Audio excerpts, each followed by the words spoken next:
नमस्कार, ये आकाशवाणी शिमला है। अब आप राकेश शर्मा से प्रादेशिक समाचार सुनिए। पहले आज के मुख्य समाचार।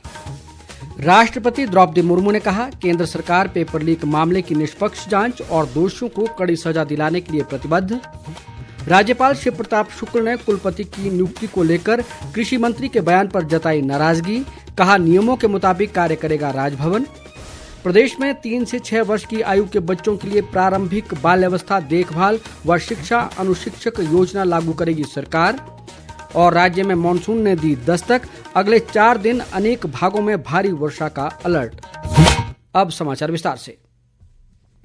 राष्ट्रपति द्रौपदी मुर्मू ने आज नई दिल्ली में संसद के दोनों सदनों की संयुक्त बैठक को संबोधित किया। उन्होंने कहा कि सरकार पेपर लीक की निष्पक्ष जांच और दोषियों के लिए कड़ी सजा सुनिश्चित करने के लिए प्रतिबद्ध है। राष्ट्रपति ने कहा कि दलगत राजनीति से ऊपर उठकर ऐसी घटनाओं को रोकने के लिए देश भर में ठोस कदम उठाना महत्वपूर्ण है। उन्होंने कहा कि सरकार परीक्षा संबंधित निकायों, उनके कामकाज और परीक्षा प्रक्रिया के सभी पहलुओं में बड़े सुधारों की दिशा में काम कर रही है। राष्ट्रपति मुर्मू ने कहा कि संसद ने परीक्षाओं में अनुचित साधनों के खिलाफ भी सख्त कानून बनाया है। उन्होंने कहा कि विभिन्न राज्यों में पेपर लीक के कई मामले पहले भी सामने आए हैं और सरकार का ये निरंतर प्रयास है कि देश के युवाओं को अपनी प्रतिभा का प्रदर्शन करने के लिए सही अवसर प्रदान किए जाएं।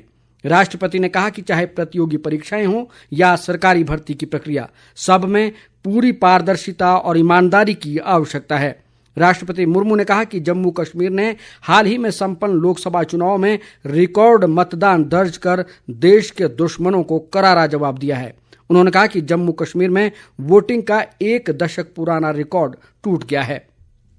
उन्होंने कहा कि पिछले 4 दशकों से कश्मीर में शटडाउन और हड़तालों के बीच कम मतदान हुआ और देश के दुश्मनों ने इसे अंतर्राष्ट्रीय मंचों पर कश्मीर की राय के रूप में प्रचारित किया। लेकिन इस बार कश्मीर घाटी ने ऐसी सभी ताकतों को करारा जवाब दिया है। राष्ट्रपति ने कहा कि नई सरकार आगामी संसद सत्र में अपना पहला आम बजट पेश करने जा रही है, जो उसकी दूरगामी नीतियों और भविष्यवादी दृष्टिकोण का एक प्रभावी दस्तावेज होगा और सुधारों को तेजी से आगे बढ़ाया जाएगा।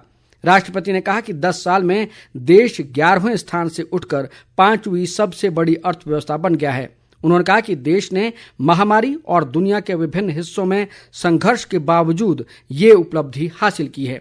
उन्होंने ये भी कहा कि मौजूदा सरकार भारत को दुनिया की 3री सबसे बड़ी अर्थव्यवस्था बनाने के लिए काम कर रही है। अपने लगभग 1 घंटे के संबोधन में राष्ट्रपति मुर्मू ने बुनियादी ढांचे के विकास के लिए सरकार की पहल पर भी प्रकाश डाला और कहा कि प्रधानमंत्री ग्राम सड़क योजना के तहत पिछले 10 वर्षों में 3,80,000 किलोमीटर से अधिक ग्रामीण सड़कों का निर्माण किया गया है। राज्यपाल शिव प्रताप शुक्ल ने कहा है कि विश्वविद्यालय में कुलपतियों की नियुक्ति संबंधी बिल को राजभवन ने टिप्पणी के लिए सरकार के पास भेजा है और इस पर सरकार को ही फैसला लेना है। शिमला में आज एक पत्रकार वार्ता में राज्यपाल ने इस बिल को लेकर कृषि मंत्री के बयान पर आपत्ति जताते हुए कहा कि राजभवन पर दोषारोपण करना गलत है। शिव प्रताप शुक्ल ने कहा कि ऐसे में कृषि मंत्री का बार बार ये कहना गलत है कि कृषि विश्वविद्यालय पालमपुर के कुलपति की नियुक्ति को लेकर बिल मंजूरी के लिए राजभवन में अटका है।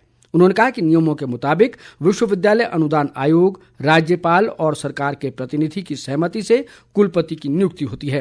राज्यपाल ने कहा कि राजभवन इस बिल को राष्ट्रपति को भेजने पर विचार करेगा और देश में ऐसा पहली बार होगा। शिव प्रताप शुक्ल ने कहा कि ये मामला उच्च न्यायालय के विचाराधीन है और वे नियमों के विरुद्ध कोई काम नहीं करेंगे। राज्यपाल ने कहा कि राज्य सरकार को कानून व्यवस्था बनाए रखने के लिए ठोस कदम उठाने चाहिए। उन्होंने कहा कि जनजातीय क्षेत्रों में भूमिहीनों को नौतोड़ भूमि देने में राजभवन को कोई आपत्ति नहीं है। इस मामले में सरकार से लाभार्थियों की संख्या पूछी गई है और जवाब मिलने पर राजभवन इसे मंजूरी देगा। मुख्यमंत्री सुखविंदर सिंह सुक्खू ने कहा है कि 3 से 6 वर्ष की आयु के बच्चों के लिए राज्य सरकार प्रारंभिक बाल्यावस्था देखभाल और शिक्षा अनुशिक्षक योजना लागू करेगी। उन्होंने बताया कि प्रदेश में प्राथमिक विद्यालयों के परिसरों में 6,297 प्री प्राइमरी अनुभाग संचालित किए जा रहे हैं, जिनमें लगभग 60,000 बच्चे शिक्षा ग्रहण कर रहे हैं। मुख्यमंत्री ने कहा कि इन विद्यालयों में राज्य सरकार अनुशिक्षक रखेगी। उन्होंने बताया कि राष्ट्रीय शिक्षा नीति में सभी राज्यों को व्यापक प्रारंभिक बाल्य देखभाल और शिक्षा कार्यक्रम तैयार करने का सुझाव दिया गया है। प्रदेश भाजपा प्रभारी अविनाश राय खन्ना ने केंद्रीय गृह मंत्री अमित शाह को पत्र लिखकर हिमाचल व पंजाब में बढ़ रहे आपराधिक मामलों की ओर उनका ध्यान आकर्षित किया है।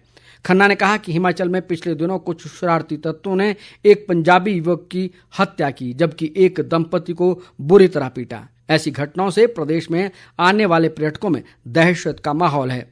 खन्ना ने केंद्र सरकार से ऐसी घटनाओं को रोकने के लिए सख्त दिशा निर्देश जारी करने की मांग की है। ये समाचार आकाशवाणी शिमला से प्रसारित किए जा रहे हैं। देश में 3 नए आपराधिक कानून 1 जुलाई से लागू हो रहे हैं। इनमें भारतीय न्याय संहिता, भारतीय नागरिक सुरक्षा संहिता और भारतीय साक्ष्य अधिनियम शामिल है। ये तीनों कानून 25 दिसंबर 2023 को अधिसूचित किए गए थे।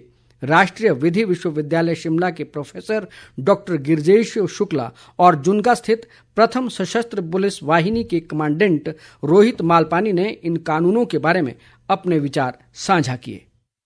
एक मन में कहीं डाउट रहता है कि ये लॉ आया क्यों। सीआरपीसी कभी फेल हो रहा था एडजर्नमेंट के नाम पे, कभी फेल हो रहा था जुडिशियल सेटअप के नाम पे, कभी फेल हो रहा था मल्टीप्लिसिटी ऑफ कोर्ट के नाम पे, कभी फेल हो रहा था एविडेंस की एड्यूज और उसके प्रोसेस के नाम पे। तो उस सब चीजों को बीएनएसएस ने, जो भारतीय नागरिक सुरक्षा संहिता है, उसको कुछ हद तक एड्रेस किया है। अब वो प्रॉब्लम रही नहीं है। Quickly next one.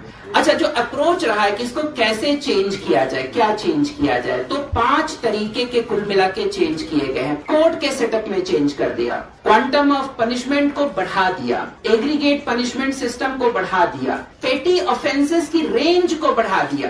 दंड संहिता के बजाय अब न्याय संहिता, हम न्याय पर जोर दें। और न्याय तभी होगा जब वो तुरंत हो, चीप हो और इफेक्टिव हो। वो तीनों एलिमेंट आप सीआरपीसी देखेंगे, जो बीएनएसएस देखेंगे, तो ये चीज आपको दिखेगी। इसमें जो पर्पस था उसका basically to expedite and to smoothen the system था, ये था इसका जो पर्पस था। इस पूरे मॉडिफिकेशन का पूरा पर्पस बेसिकली जनता को सजा देना नहीं है, जनता को न्याय दिलाना है कि जिसके साथ गलत हुआ है उसको पहले न्याय मिले और सजा का प्रावधान बाद में है। तो इसलिए जो है इस बेसिस पे इनको चेंज किया गया है।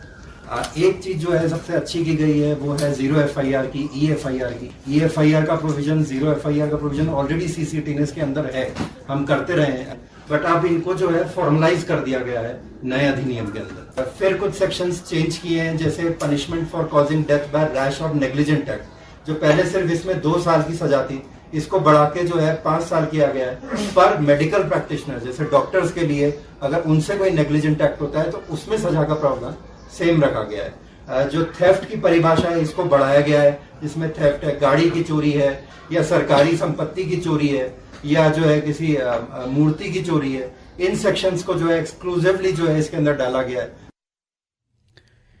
प्रदेश में मानसून ने आज से दस्तक दे दी है। मौसम विभाग ने बताया कि बीती रात से आज सुबह तक राज्य के अधिकांश भागों में वर्षा हुई है और अगले 4 दिन राज्य में भारी वर्षा का अलर्ट जारी किया गया है।